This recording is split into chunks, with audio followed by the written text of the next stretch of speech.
Bien, saludos para toda nuestra comunidad que nos sigue a través de las redes sociales y nuestro canal de YouTube Psicoeducando con Yesmilka y Cristina. Este día es especial para la comunidad educativa de nuestra escuela Celestino Cerda. Espero le puedan sacar el máximo provecho y siempre recordándoles que si tienen alguna pregunta, duda o información, pues nos escriban que con gusto les responderemos.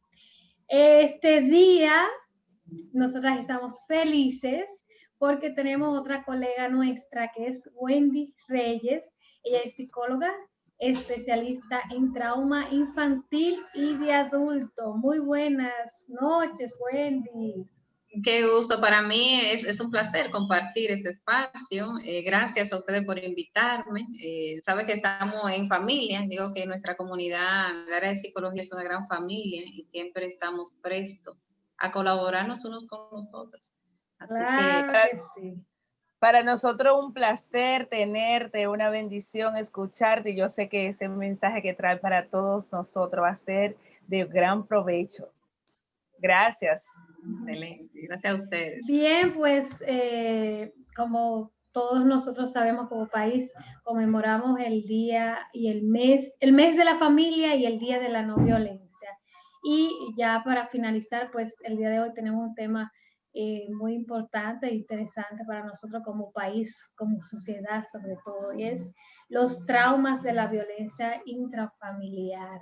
Sabemos que eso es una problemática que tenemos como sociedad y que nosotros queremos el día de hoy aportar nuestro granito de arena con algunas sugerencias prácticas que puedan los padres y las familias llevar a cabo. Bien, violencia intrafamiliar, Wendy, o sea, vamos a comenzar con el que es, sí. Mira, un tema y les comento que cada día y tras bastidores hay muchas condiciones que no salen en las noticias y que si llegan a nuestros consultorios, si llegan a las escuelas y ustedes que están trabajando también en el sector educativo pueden vivir esto a piel propia. De cerca, bien de cerca. Constantemente. Entonces, yo entiendo que es un tema que tiene que ser abordado desde la perspectiva de trauma también. Estamos hablando de que es una condición, y cuando hablamos del término de trauma que tú lo expusiste, siento que hay que abordarlo desde las diferentes esferas que tiene, que impacta lo que es la violencia intrafamiliar. Es bien sabido, y ustedes lo han visto también en las escuelas, que todo empieza con una condición quizá de discusión en casa, donde va aumentando la intensidad, donde se va llevando la discusión agresión verbal, donde la agresión verbal lleva a un proceso de agresión psicológica hasta llegar a lo físico. Es el círculo de la violencia que muy simple se puede explicar cuando empieza desde estos momentos donde se empieza un empujoncito, tú no sirves, mira que eres, y se da de ambas partes. Bueno aclarar esto también, colegas, que la condición de violencia familiar no se da únicamente del hombre hacia la mujer, también se da desde la mujer hacia el hombre. Hemos tenido ya sí. la experiencia. Disculpa, bueno, que te interrumpa, pero ahí en ese punto los hombres muchas veces se sienten discriminados porque, o sea, todo va como inclinado hacia la fémina siempre y ellos qué, ¿verdad? Exactamente, ¿no? Cuando hablamos de violencia intrafamiliar, pues a veces se da cruzada, pero ustedes saben que por asunto de frecuencia y por asunto, bueno, quizás también de género, se ha llevado mucho al plano del varón, que es quien en este caso, por asunto de estadística, también vemos que propicia más la violencia.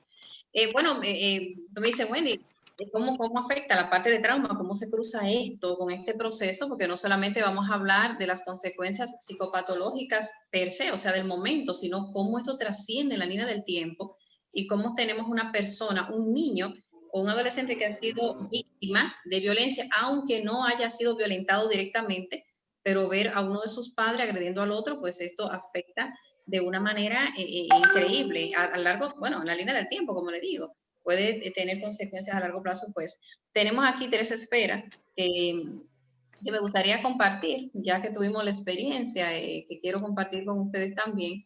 en nuestra tesis de maestría hicimos una investigación hace unos años atrás en la unidad de violencia intrafamiliar, directamente con la Fiscalía trabajamos, donde hicimos un abordaje en casi 300 hombres que habían sido prácticamente agresores desde diferentes perspectivas. Ustedes saben que en la unidad hay un proceso que la Fiscalía pone unas sanciones que van dentro del cuadro del área de psicología. Son terapias obligatorias y gratuitas que se ofrecen a los señores agresores. Eran todos hombres en este caso. Hicimos trabajar de la perspectiva del agresor, porque mucho se trabaja de la perspectiva de la víctima, ¿ok? ¿Y qué encontramos, señores? Encontramos que más de un 50%, estadística, hablando de estadística, ¿ok? Más de un 50% de esos agresores, después de haber aplicado varias pruebas psicométricas, habían sido víctimas de agresión en su niñez, en su adolescencia, ¿ok? Aquí nosotros pusimos las cartas sobre la mesa, dijimos que eran agresores o víctimas. Complejo el proceso, ¿eh? Claro, y hay que se evidencia que se perpetúa tras generación y que definitivamente sí provoca un trauma el vivir las situaciones de violencia en casa. Podríamos decir que esta es una de las consecuencias que trae vivir violencia dentro de la familia, que seamos violentos. Y que nuestros niños pues reciclen y cuando ya formen una familia pues también ellos tengan ese comportamiento. Es uno de los elementos más complejos, Yamilka, y fue donde nosotros como profesionales pues hicimos la gran pregunta, o sea, ¿hasta qué punto, cómo se está trabajando eso? ¿Estamos apagando fuego? ¿Estamos simplemente manejando los síntomas? Pero la génesis de esta situación, que es una familia que está creando seres humanos, personas violentas que van a formar otra familia, este patrón transgeneracional de conducta, hasta dónde va a llegar, cómo vamos a detenerlo. Entonces, ahí mismo nosotros empezamos a analizar las esferas, desde dónde afecta, cómo es la antesala del trauma. La antesala del trauma de violencia pues empieza con un proceso cognitivo, afecta a las tres esferas, la parte cognitiva, cómo el niño empieza a percibirse dentro del sistema que debiera ser el sistema que lo protege, que lo cuida, el primer núcleo de apoyo, mi mamá, mi papá, es el que me agrede de una manera u otra, física, emocional, verbalmente, cuando está el proceso de violencia. Cuando empieza ese proceso de cognición a cambiar, el niño empieza a percibirse de una manera insana, enfermo. Pero ese proceso de cognición, aparte de los pensamientos, afectan sus sentimientos. Ya no solamente piensa, ya siente. Ya siente que es un ser no querido, no protegido, y empieza también a sentirse desvalido, solo. Lo que lo va a llevar a actuar de una manera también en consonancia con lo que está viviendo, con lo que está sintiendo. Y esas mismas características que tú mencionas, que pueden ser causas, consecuencias a su vez, pueden producir alteraciones en la personalidad. Ya... Por supuesto. Por supuesto. Por supuesto. De hecho, una de las condiciones que vimos dentro de ese proceso de investigación es que cuando se hacían los relatos del niño que era, de niños jóvenes sanos, felices, y empezaron a percibir la condición traumática que vivía su mamá, la mayoría era agredido por la madre, padres con dificultades con el alcohol, toxicómanos, o sea, venían de una historia familiar bastante oscura, triste. Algunos productos también de abuso sexual, venían traumados con abuso. ¿Dónde empieza a maltratarse todo esto? Es lo que te comento. Lo primero es la percepción, ¿cómo me percibo como persona, como parte de un sistema dañado? ¿Cómo me siento? Y la conducta, que es un resultado. Señores, la personalidad, ustedes saben que es un concepto amplísimo, pero bueno, poniéndolo en dos términos de lo más simple, pues tenemos el carácter y el temperamento. El temperamento heredado con una parte biológica, que le damos a nuestro papá, pero el carácter ¿adquirido de qué?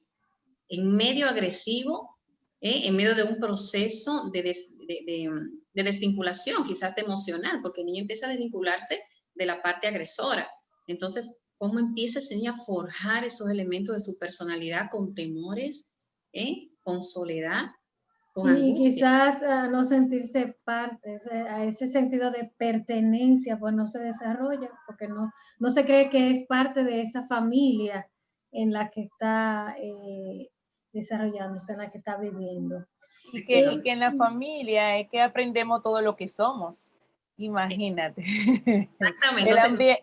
El ambiente, bueno, influye un poco, pero cuando venimos con esta base de la familia bien forjada, es muy difícil que uno como que se desintegre de ahí. Exactamente, de vincularse de lo que somos, de donde venimos, es muy difícil. Entonces siempre afecta a la personalidad.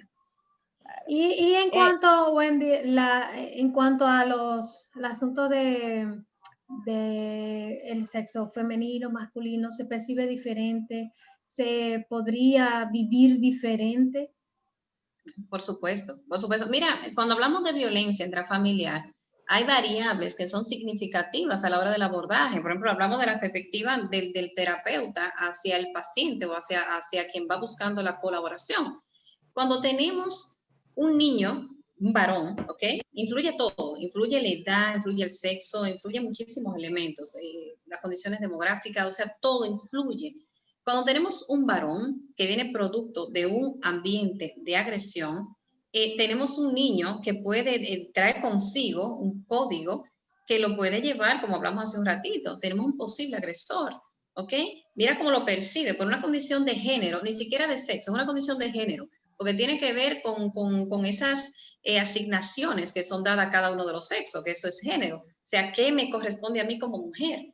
¿Qué le corresponde a él como hombre? Entonces, cuando el niño ve a papi agrediendo a mami, ok, vamos a ponerlo en esa perspectiva, ¿qué está haciendo? Está aprendiendo. Esa es la forma de solucionarlo, así es que ella me entiende. ¿Por qué te fuiste para el salón sin decírselo a papi? Entonces empiezan esas condiciones a programar a nuestro niño. Tenemos un varón que va a llevar un patrón transgeneracional, pero ¿qué hace la niña? La niña lo que ve a la madre sumisa, el padre agresor, ¿ok? Entonces, la percepción que tiene cada uno de los géneros respecto a esta situación de violencia va a marcarlo de manera totalmente diferente por la condición que tenemos de las asignaciones por género en sentido social. Entonces, afecta hasta la edad. Lo mismo un niño de 3 años que escuche una palabra descompuesta de papi hacia mami o de mami hacia papi a un adolescente de 11, 12, 13 años. ¿Ok? La forma de interiorizarlo es distinta. Wendy, ¿y cuáles sugerencias nos puedes recomendar para esas familias que están viviendo violencia en estos momentos? Mira, esto es muy complejo. Es muy complejo porque igual también me ha tocado vincularme también a la unidad, porque nos llegan todos esos casos y estoy muy de cerca también con este mundo de la violencia intrafamiliar. Y bueno, la recomendación principal, tú sabes que existe la red de apoyo a la sociedad. Cuando tenemos un vecino que agrede a su señora o una señora que tiene unas condiciones que también provoca ciertos procesos de violencia, que también hay unos patrones que hay que ir desmontando en la mujer, ¿eh? Tenemos que empoderarnos, pero sin llegar a maltratar la condición del varón, ¿ok? Hay que tener mucho cuidado con Muy esto. importante eso, Wendy, porque entonces estamos entendiendo que empoderarse es como disminuir al otro, a la pareja, y eso no es así. Qué bueno que lo aclara. Para nada, cada género tiene, hay que tener mucho cuidado porque no podemos entrar al plano del asunto del género. Esto es un terreno bastante, bastante complejo, pero sí, cuando hablamos de las asignaciones de género no hablamos únicamente de lo que tenga que ser que la mujer tenga que hacer los oficios y que el hombre salga a trabajar. Esto es mucho más amplio. Es que la mujer tiene un perfil hasta bioquímico. Señores, somos distintos y tenemos que vivir acorde a nuestra naturaleza, y es maravilloso ser diferente porque igualarnos, maravilloso, seamos distintos, eso nos hace que hasta nos atraigamos, señores, si nos paramos distintos no hubiera atracción. Claro. Nuestra bioquímica, pero dentro de las recomendaciones, y volviendo para no perder el hilo, señores, vamos a buscar ayuda.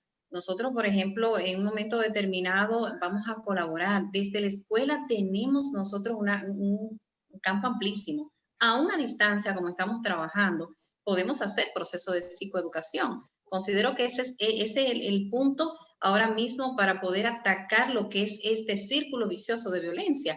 ¿Por qué círculo vicioso? Porque es que el niño que fue agredido va a agredir, pero vamos a continuar hasta dónde va a llegar este proceso. Siento que se puede detener con psicoeducación, con enseñar a nuestros niños a amar la cultura de paz, enseñar a nuestros niños a la resolución de conflictos, a trabajar a través del diálogo, a entender que podemos resolver las situaciones sin golpes, sin gritos.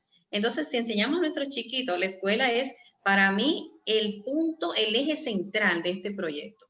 Siempre lo he dicho, de hecho lo pusimos como recomendación en nuestra tesis y llevamos ese proceso un poquito más amplio, lo hemos puesto como recomendación.